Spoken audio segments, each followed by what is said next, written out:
Hello, my dear students. Welcome back to this online class. In our last class, I explained about the question tags, and I thought there is no need of revising that question tag because I finished that topic. And today I am going to explain about WH questions. And this is one of the grammar part, and you having 1 mark question about this topic in your examination. So agidre, how to form WH questions, or what is the structure of WH questions while we are following in the framing of WH questions. ಹಾಗಿದ್ರೆ WH ಕ್ವಶನ್ಸ್ಗಳನ್ನು form ಮಾಡಬೇಕಾದ್ರೆ what are the structures that we have to follow. Let us see WH questions. Generally, these question form starts with WH words. WH questions, these questions are start with WH words. Okay, general ಆಗಿ ನಾವು ಈ WH ಕ್ವಶನ್ಸ್ಗಳನ್ನು ಏನು ಮಾಡಬೇಕಾದ್ರೆ form ಮಾಡಬೇಕಾದ್ರೆ these questions R starts with WH words only. When we asking these questions, we get complete answers. ನಾವು ಈ ಕ್ವಶನ್ಸ್ಗಳನ್ನು ask ಮಾಡಿದಾಗ ಕೇಳಿದಾಗ and we can get complete answers. Okay, whatever we need we have to get completely. While framing questions, it is not only put WH word at beginning of the statement, it is very important to put words in correct structure or order. Okay, while we framing the WH questions, it is not only thing of put WH word in the beginning of the statement. ಅಂದರೆ WH ವರ್ಡ್ಸ್ಗಳನ್ನು WH ಕ್ವಶನ್ಸ್ಗಳನ್ನು frame ಮಾಡಬೇಕಾದ್ರೆ only WH ವರ್ಡ್ಗಳನ್ನು ಬಿಗಿನಿಂಗಲ್ಲಿ put ಮಾಡಿದರೆ ಅಥವಾ ಇಟ್ಬಿಟ್ರೆ ಅದು ಕ್ವಶನ್ಸ್ ಆಗಲ್ಲ. Okay, while we framing WH questions, it is important to put words in correct structure or order. Okay, ನಾವು WH ಕ್ವಶನ್ಸ್ಗಳನ್ನು ಫ್ರೇಮ್ ಮಾಡಬೇಕಾದ್ರೆ ಆ ಸ್ಟ್ರಕ್ಚರ್ ಅಥವಾ ಆರ್ಡರ್ಗಳನ್ನು ನಾವು ಫಾಲೋ ಮಾಡಬೇಕಾಗುತ್ತೆ. ಓಕೆ, ಫಸ್ಟ್ ಯಾವುದು, then next, okay, after that what ಅಂತ ಇರುತ್ತೆ. Okay, every sentences that having 3 parts, subject, verb, then object ಅಂತ 3 parts ಇರ್ತವೆ. So while we framing questions, if that is yes or no question or WH questions, we have to follow some structures. So let's see how the wrongs are happened. Okay, ಆಗಿದ್ರೆ ನಾವು ಯಾವ ಥರ ತಪ್ಪುಗಳನ್ನು ಮಾಡ್ತೀವಿ while we framing the WH questions ಅಂತ ನೋಡೋಣ. For example, where you are going, why you are laughing. Okay, these 2 sentences are having WH words, subject and verb. ಇವು ಕೂಡ ಆಕ್ಸಿಲರಿ ಇದ್ದಾವೆ, ಸಬ್ಜೆಕ್ಟ್ ಇದೆ, WH ವರ್ಡ್ ಇದೆ ಆ್ಯಂಡ್ ವರ್ಬ್ಸ್ಗಳಿದ್ದಾವೆ. But ಆದರೆ these questions are not in correct structures, so these are wrong questions. Okay, ನೋಡಿ ಈ 2 ಕ್ವಶನ್ಗಳು, where you are going, why you are laughing ಅನ್ನೋ ಒಂದು ಸೆಂಟೆನ್ಸ್ಗಳು, ಸ್ಟೇಟ್ಮೆಂಟ್ಸ್ಗಳು WH ವರ್ಡ್ ಇದ್ದಾವೆ, ಸಬ್ಜೆಕ್ಟ್ ಇದೆ, ಆಕ್ಸಿಲರಿ ವರ್ಬ್ ಇದೆ ಆ್ಯಂಡ್ ಮೇನ್ ವರ್ಬು ಕೂಡ ಇದೆ. ಆದರೆ these are not in correct structure. Okay, these are having WH word plus subject plus auxiliary plus next ಇದರಲ್ಲಿ ಇದೆ. ಆದರೆ ಇವುಗಳು ಕರೆಕ್ಟ್ ಸ್ಟ್ರಕ್ಚರ್ ಇಲ್ಲ. See, let's see some more examples I right.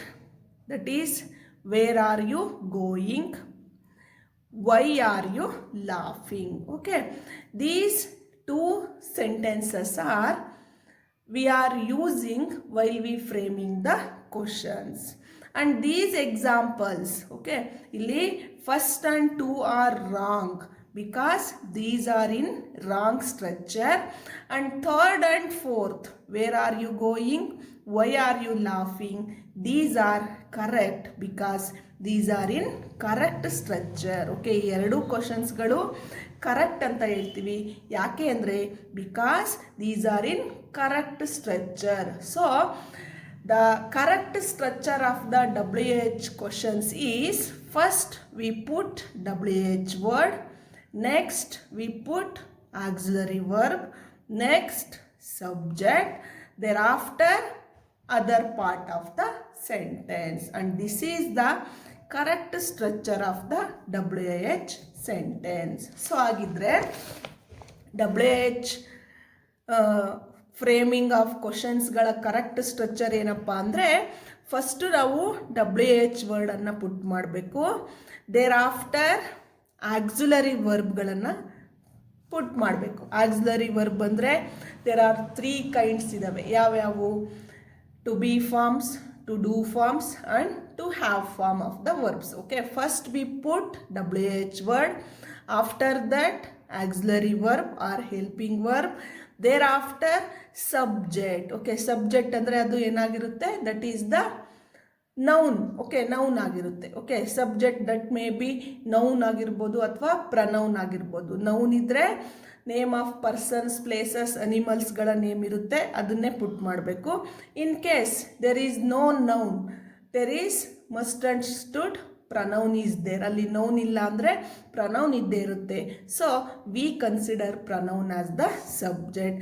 There after ಏನಿರಬೇಕು, other part, verb, next object ಪಾರ್ಟ್ಗಳನ್ನು fill ಮಾಡ್ತಾ ಹೋಗಬೇಕು.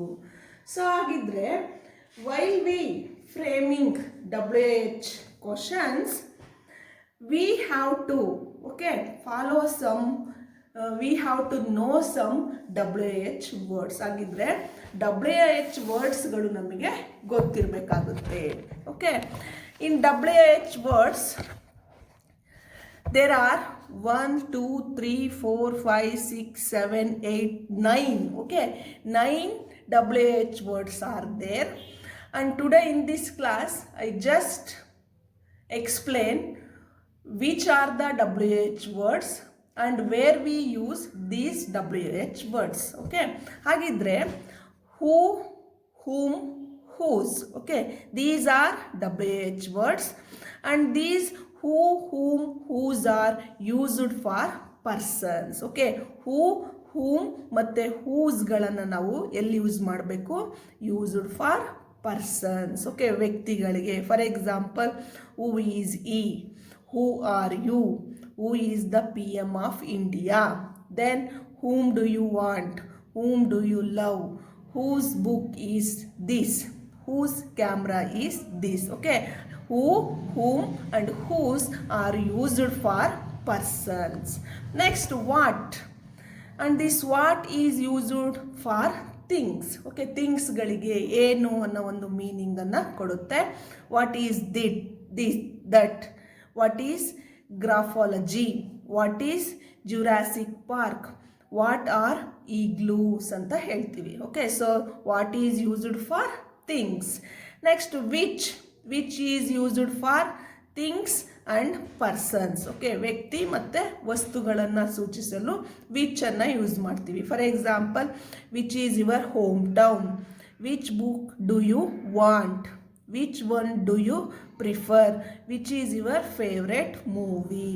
So next, why is used for reason. Okay, reason, ಕಾರಣಗಳನ್ನು ತಿಳಿದುಕೊಳ್ಳಲಿಕ್ಕೆ ನಾವು why ಅನ್ನು ಯೂಸ್ ಮಾಡ್ತೀವಿ. For example, why are you late today, why did you attend the course. Next, when used for time or date or event. Okay, when ಅನ್ನು ನಾವು ಘಟನೆಯ ಸಮಯ, ದಿನ ಇತ್ಯಾದಿಗಳನ್ನು ತಿಳಿದುಕೊಳ್ಳಲು ಯೂಸ್ ಮಾಡ್ತೀವಿ.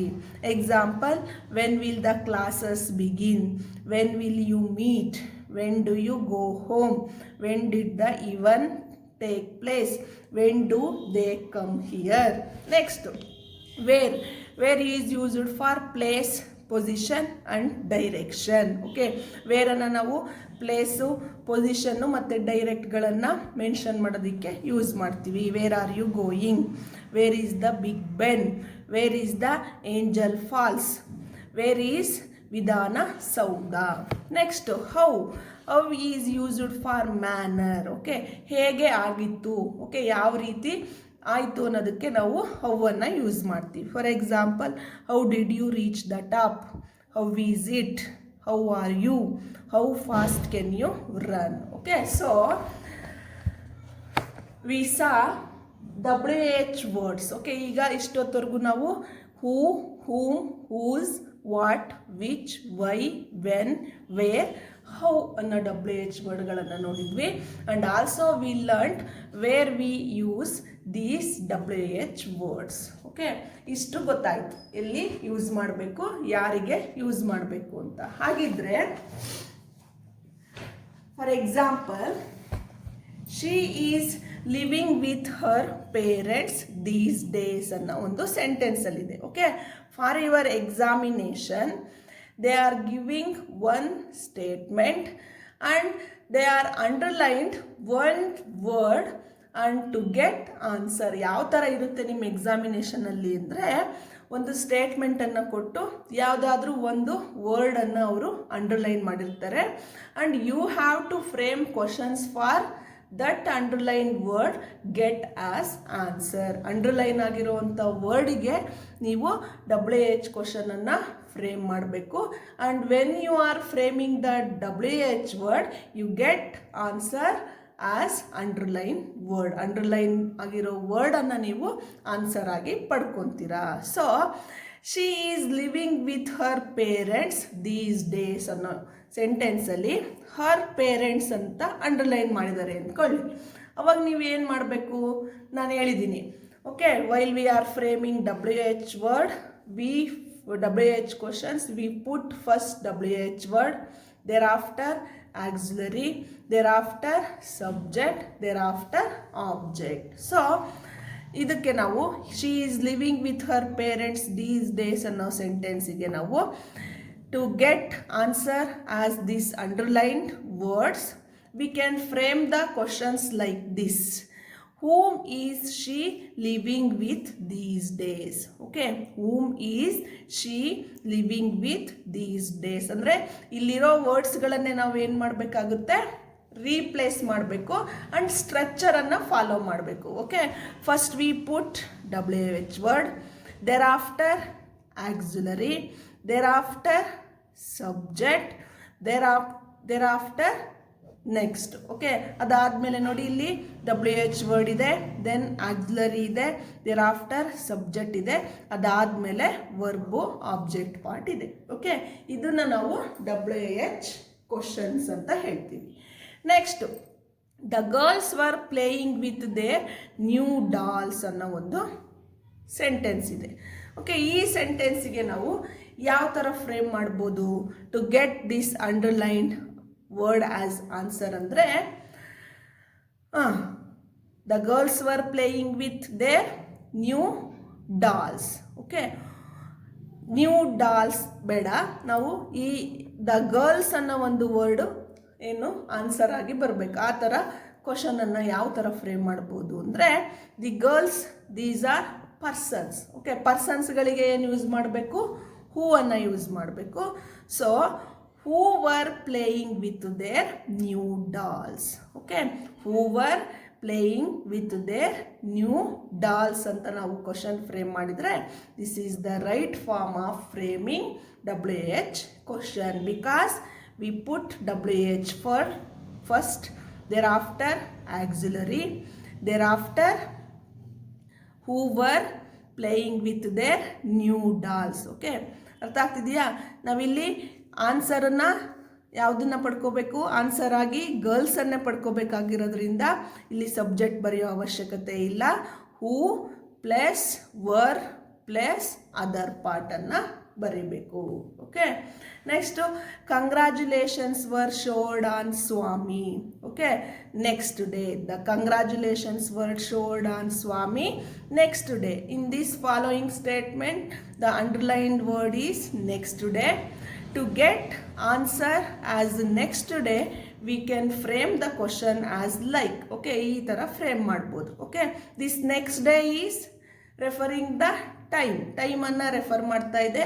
So we use WH word when. Okay, ಹೌದು ತಾನೆ, ವೆನ್ನನ್ನು ಯೂಸ್ ಮಾಡಬೇಕು. Thereafter auxiliary word is were. Auxiliary verb ಯಾವುದು? ವರ್ ಅನ್ನು ಪುಟ್ ಮಾಡಬೇಕು. ದೇರ್ ಆಫ್ಟರ್ ಸಬ್ಜೆಕ್ಟ್ ಯಾವುದು? ಕಂಗ್ರ್ಯಾಚುಲೇಷನ್ಸ್. ಓಕೆ, ಅದನ್ನು ನಾವಿಲ್ಲಿ ಪುಟ್ ಮಾಡಬೇಕು.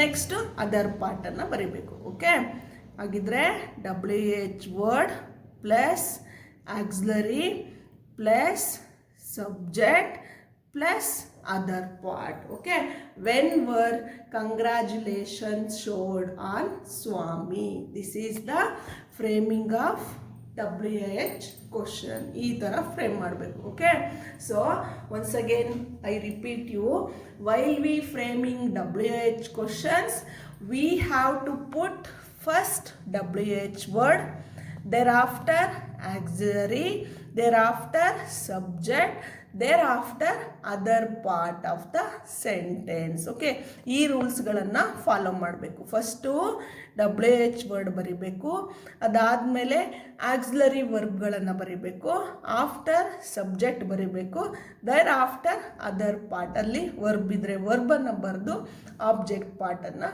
ಬರಿಬೇಕು. Okay, these are the rules.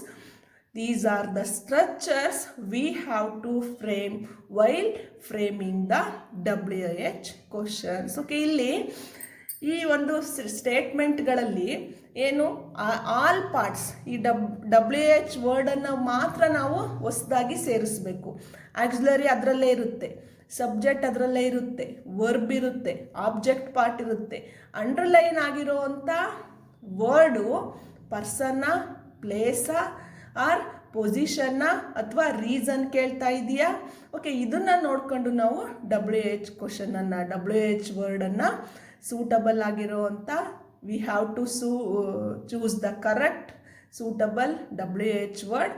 There after we frame the WH questions. Okay, I think you are all understood. ಅರ್ಥ ಆಗಿದೆ ಅಂದ್ಕೊಳ್ತೀನಿ. In the next class I explained about this some much. Okay, ಇನ್ನು ಮುಂದಿನ ತರಗತಿಯಲ್ಲಿ ನಾನು ಏನು ಮಾಡ್ತಾ ಹೋಗ್ತೀನಿ ಇದ್ರ ಬಗ್ಗೆನೇ. ಇನ್ನು 3-2 classes, I need 3-2 classes about this WH questions. In those classes I explain briefly. And today homework is, ಇವತ್ತಿನ ಹೋಮ್ವರ್ಕ್ ಏನಪ್ಪ ಅಂದರೆ, my uncle is a mechanical engineer in Bangalore. Okay, for this statement you have to frame the questions using who, what, where. Okay, ಈ ಮೂರನ್ನು ಕೂಡ use ಮಾಡಿ ನಾವು ಕ್ವಶನನ್ನು frame ಮಾಡ್ಬೋದು. Okay, ಅರ್ಥ ಆಗ್ತಿದೆಯಾ? ಹೂ ಅಂತ ಕೇಳಿದರೆ ಮೈ ಅಂಕಲ್ ಅಂತ ಆನ್ಸರ್ ಬರುತ್ತೆ. ವಾಟ್ ಅಂತ ಕೇಳಿದರೆ ಮೆಕ್ಯಾನಿಕಲ್ ಇಂಜಿನಿಯರ್ ಅನ್ನೋ ಆನ್ಸರ್ ಬರುತ್ತೆ.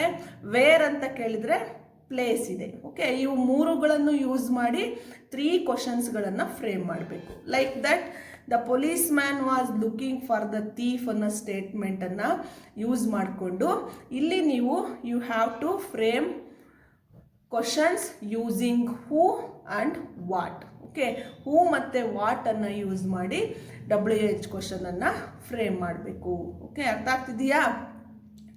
The police man was looking for the thief ಅನ್ನೋ ಸ್ಟೇಟ್ಮೆಂಟಿಗೆ you have to frame WH questions using who and what ಮತ್ತು ಹೂ ಅನ್ನು ಯೂಸ್ ಮಾಡಿ ಫ್ರೇಮ್ ಮಾಡಿ. Okay, while you are framing the WH question you have to put WH word first, thereafter auxiliary, thereafter subject, thereafter other part. Okay, other ಪಾರ್ಟನ್ನು put ಮಾಡಬೇಕು. Okay, ಇಷ್ಟನ್ನು ತಲೆಯಲ್ಲಿಡ್ಕೊಂಡು ಗಮನದಲ್ಲಿಡ್ಕೊಂಡು you have to write homework. Okay, and then send me my number. Okay, thank you.